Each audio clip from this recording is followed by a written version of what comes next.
उत्तर भारत के एक छोटे से कस्बे में एक पुराना हवेली नुमा घर था। वर्मा हवेली। कई सालों से वो हवेली वीरान पड़ी थी।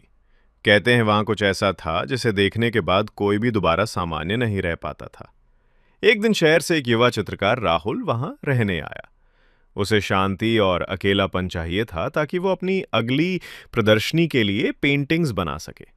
लोगों ने उसे चेताया, वर्मा हवेली में मत जाओ, वहां कुछ ठीक नहीं है।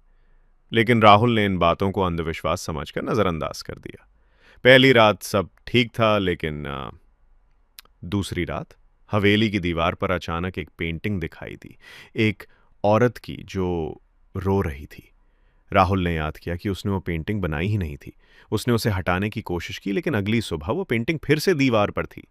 इस बार औरत मुस्कुरा रही थी।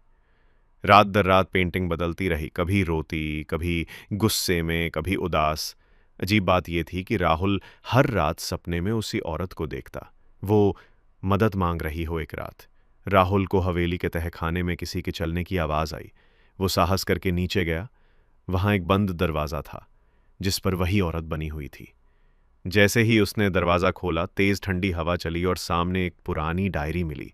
डायरी में लिखा था, मेरा नाम रुचिका है। मुझे इस हवेली के मालिक ने मार डाला और मेरी आत्मा इस दीवार में कैद हो गई है। मुझे मुक्ति चाहिए। मेरी पेंटिंग ही मेरी पहचान। राहुल ने रुचिका की आत्मा को शांति दिलाने के लिए उसकी एक सुंदर पेंटिंग बनाकर स्थानीय मंदिर में दान कर दी। उसी रात हवेली में आखिरी बार तेज रोशनी हुई और अगली सुबह दीवार खाली थी। अब वहां कोई पेंटिंग नहीं थी और हवेली में शांति लौट आई। रहस्य सुलझ गया था, लेकिन हवेली अब भी खामोश थी, कुछ ज्यादा ही।